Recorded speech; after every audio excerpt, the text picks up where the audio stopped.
आएंगे इस समय की सिचुएशन क्या है, ताकि जो निवेशक हैं उनको भी पता लग पाए कि कंपनी का पूरी योजना क्या है, आगे चल के वो कैसे बढ़ना चाहेंगे, किन चीज़ों पर उनका ज़्यादा फोकस एरिया होगा, उनके बैलेंस शीट्स में जो जो प्रॉब्लम्स हैं उनसे हम सवाल भी पूछेंगे। तो इसी कड़ी में आज हम दो मैनेजमेंट से बातचीत करने वाले हैं। एक तो आज पॉलिसी को लेकर आज पूरा मूड जानेंगे, और वो बताने के लिए हमारे साथ पंजाब नेशनल बैंक के MD एंड CEO होंगे मिस्टर SS मल्लिका अर्जुन राव, उनसे बातचीत होगी। और साथ ही फेस्टिवल सीजन भी चल रहा है। आज सुबह सुबह आप हेडलाइंस में एक खबर भी देख पा रहे थे, डिक्सन टेक्नोलॉजी एसर के 5 लाख नए लैपटॉप बनाएगा, वो भी PLI स्कीम के तहत। तो इसी पे ही बातचीत करने के लिए डिक्सन टेक्नोलॉजी के CFO सौरभ गुप्ता भी हमारे साथ जुड़ेंगे, उनसे भी बातचीत करेंगे। लेकिन सबसे पहले बातचीत करते हैं पंजाब नेशनल बैंक के मैनेजमेंट के साथ, और मिस्टर राव इस बीच मेरे साथ जुड़ चुके हैं। मिस्टर राव, बहुत बहुत शुक्रिया पहले तो समय देने के लिए ET स्वदेश को। मेरा जो पहला सवाल होगा, आज RBI का जो स्टांस आया कि जिसमें पॉलिसीज़ में किसी तरह का कोई बदलाव नहीं किया गया है, उस पर आपको ये पॉलिसी में सबसे अच्छी चीज़ क्या दिखी? एज अ बैंकर आपको क्या सबसे बेहतर दिखा, जो आप सुन के आपको लगा हाँ ये RBI गवर्नर ने बहुत अच्छी बात बोली?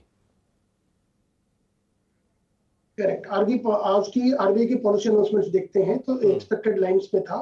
थोड़ी कंसर्न थी बैंकिंग के लिए या फिर इकोनॉमी में कि लिक्विडिटी ज्यादा होने की वजह से क्या रिवर्स रेपो रेट में कोई इंक्रीज करेंगे in order to control the prices.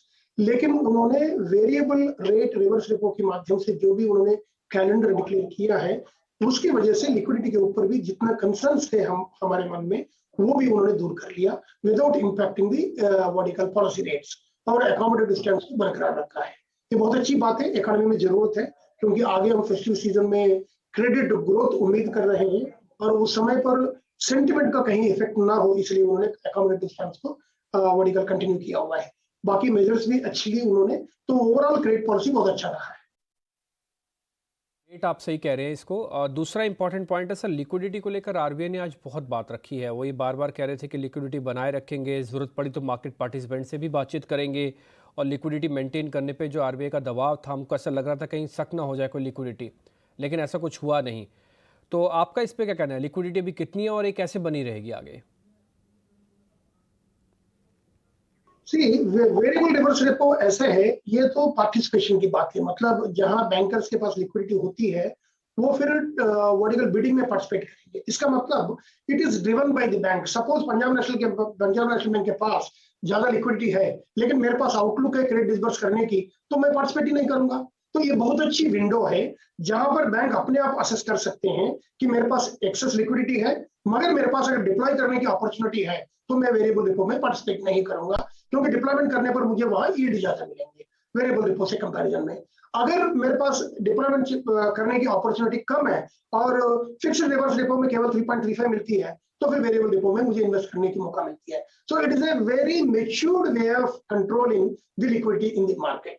तो इसलिए लिक्विडिटी कंट्रोल का जो मेजर अभी आई है वो बहुत अच्छी बात है। करंटली 9.5 ट्रिलियन लिक्विडिटी है, जो आरबीआई ने कहा था अक्टूबर 6 तारीख को, जिसको वो मॉडरेट करना चाहेंगे ये मेजर से दिसंबर 3 तारीख तक तकरीबन 2 ट्रिलियन तक, 2 लाख करोड़ तक। सर एक बात सामने भी निकल के आ रही है कि हो सकता है आगे चल के कुछ और दरें भी कट हो जाए, यानी कि कुछ कम हो जाए। सर इस पे आपका स्टांस क्या है, कितनी गुंजाइश है कि थोड़ा लोन और सस्ते हो सकते हैं? नहीं, देखिए, ज्यादा लिक्विडिटी की वजह से जो इम्पैक्ट हो रही है वो शॉर्ट टर्म लेंडिंग में हो रही है। इंटरेस्ट रेट का जो इम्पैक्ट है या प्रेशर है, कम होने की जो इफेक्ट है। लॉन्ग टर्म फंडिंग में थोड़ा मॉडरेटली कट हुआ है। इफ यू लुक एट पिछले 6 महीने में 5 पैसे से लेकर 20 पैसे तक अभी बैंकों ने कम किया है, और इससे ज्यादा मुझे नहीं लगता कोई गुंजाइश बनती है कट करने की लॉन्ग टर्म लेंडिंग में। शॉर्ट टर्म लेंडिंग तो लिक्विडिटी के हिसाब से चलती है, वो तो 90 दिन के लिए या 30 दिन के लिए जो भी इंटरेस्ट रेट बिडिंग के माध्यम से होती है उसी प्रकार हम लेंडिंग कर रहे हैं।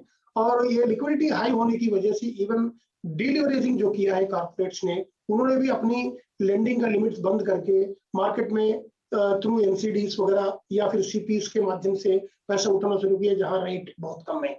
ये भी एक कारण है क्रेडिट ग्रोथ म्यूट होने की, क्योंकि कॉर्पोरेट्स का डिलीवरेजिंग एक मेन कारण है। So overall if you look at interest rates में और ज्यादा घटने की संभावना कम है। पिछले 3-4 महीने में आप देखेंगे तो MCLR का बैंकों ने 5 पैसा 10 पैसा ऐसा घटाते ही आए हैं, क्योंकि लिक्विडिटी ज्यादा था और ऑपरेशन एक्सपेंडिचर कम हुई थी, ये कारण था। लेकिन इससे ज्यादा घटने की स्कोप कम है। शॉर्ट टर्म रेंट्स रहेंगे जहां तक लिक्विडिटी है, दिसंबर या फरवरी के बाद थोड़ा मॉडरेट होंगे इंटरेस्ट रेट। आप ये कह रहे हैं कि अभी और कट की गुंजाइश कम है, जो है वो इसी दरों पे ही रहेगा बाजार, यानी कि जो ब्याज दरें शायद आगे चल के और ना कम हो। खैर इतनी भी बहुत है, क्योंकि इसी से ही हम देख रहे हैं कि इकॉनमी के अंदर जो रिवाइवल है वो काफ़ी अच्छे से हुआ है। चाहे वो रियल एस्टेट हो, चाहे वो ऑटो लोन्स हों, सभी के सभी के अंदर हमने एक अच्छी खासी तेज़ी वापस से बनते हुए देखी है। कंज्यूमर ड्यूरेबल में से एक है जिसमें स्मॉल टिकट साइज लोन दिए जाते हैं।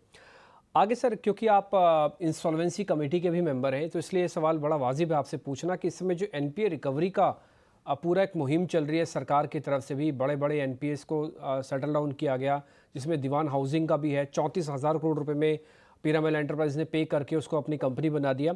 आप इससे संतुष्ट हैं, ये जो पूरी प्रोसेस चल रही है, और आपको इसमें कितनी गति और दिखती है सर? नहीं, पूरी डेफिनेटली सेटिस्फाइड है। अगर कहीं भी देखेंगे दुनिया में, 2016 में शुरू हुआ और 2021 में है, और शुरू होने के बाद भी कम से कम इनिशियली अकाउंट्स को फ्रेक्टिफाई होने के लिए 1 साल लगा था। तो 4 साल के अंदर 4,80,000 करोड़ या तकरीबन 5 लाख करोड़ की हमने रिजोल्यूशन की है एबीसी के माध्यम से। ये बहुत बड़ी उपलब्धि है। हालांकि उम्मीद डेफिनेटली करते हैं और थोड़ा मेच्योरिटी आ जाए।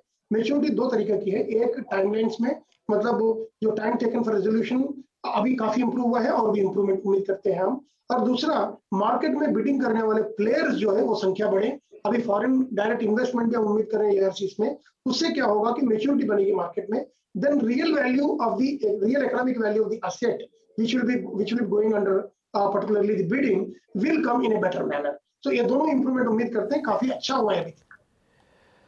ठीक है मिस्टर राव, बहुत बहुत शुक्रिया, थैंक यू वेरी मच। आज आपने अपना कीमती समय निकाला, आपसे बातचीत करके हमको बहुत अच्छा लगा। 3 अहम सवाल थे, तीनों के आपने बहुत अच्छे से हमारे सामने बात रखी, और ये भी बता दिया कि अभी आगे सस्ते लोन और नहीं होंगे, बट हाँ लिक्विडिटी शायद मार्केट के अंदर मेंटेन रहेगी। बहुत बहुत शुक्रिया, thank you very much sir. तो आज जो पॉलिसी थी उस पर पंजाब नेशनल बैंक के एमडी और सीईओ ने अपना एक रुख रखा। अब हम आगे बढ़ते हैं, क्योंकि फेस्टिवल सीजन चल रहा है। डिक्सन टेक्नोलॉजीज़ के सीएफओ सौरभ गुप्ता मेरे साथ जुड़ चुके हैं। सौरभ सर, बहुत बहुत शुक्रिया, थैंक यू वेरी मच। क्योंकि मैं सीधा ही पहले फेस्टिवल्स पे ही आना चाहता था, और मेरे को ऐसा लगा कि you are one of the finest company जिनसे हमको ये पता लग पाएगा कि इस समय मूड क्या चल रहा है देश का। आपके पास तो सर बड़े बड़े क्लाइंट्स हैं जिनका आप काम कर रहे हैं, तो इसमें ज़रा मूड बताइए। ये डिस्पोजेबल इनकम बढ़ गई, लोगों की चाहत बढ़ गई, कंपनीज के पास अच्छा फैसिलिटीज़ हो गई, लोन सस्ता हो गया, या ये सिर्फ एक थ्रोबैक है, एक वाइल्ड बाइंग है जो कोविड में नहीं हो पाई थी, सबको लग रहा है आप कुछ तो कर लो? जो आपने अभी सारे फैक्टर्स बताए वो कॉम्बिनेशन ऑफ सारे फैक्टर्स का ही कॉम्बिनेशन है। क्लियरली हम ये कह सकते हैं कि डिमांड और ऑर्डर बुक हमारी हर वर्टिकल में बहुत अच्छी है फेस्टिव सीजन, और हम ऑलमोस्ट 100% यूटिलाइजेशन लेवल पे काम कर रहे हैं। और हमें लगता है कि यस, एक सेकेंड वेव के बाद एक ये सर्ज आई है डिमांड की, जैसे लास्ट ईयर फर्स्ट वेव के बाद आई थी। और हमेशा हर साल फेस्टिव सीजन बड़ा होता है, और इस साल भी हम ये देख रहे हैं कि बहुत अच्छी डिमांड है। कुछ प्रोडक्ट्स की डिमांड घर बैठने से भी बढ़ गई है। सो जितना वर्क फ्रॉम होम हो रहा है उससे डिमांड और बढ़ती है कुछ प्रोडक्ट्स की हमारे। बट क्लियरली ओवरऑल सेंटीमेंट बहुत पॉजिटिव है, डिमांड बहुत अच्छी है। अभी जो पीछे बिग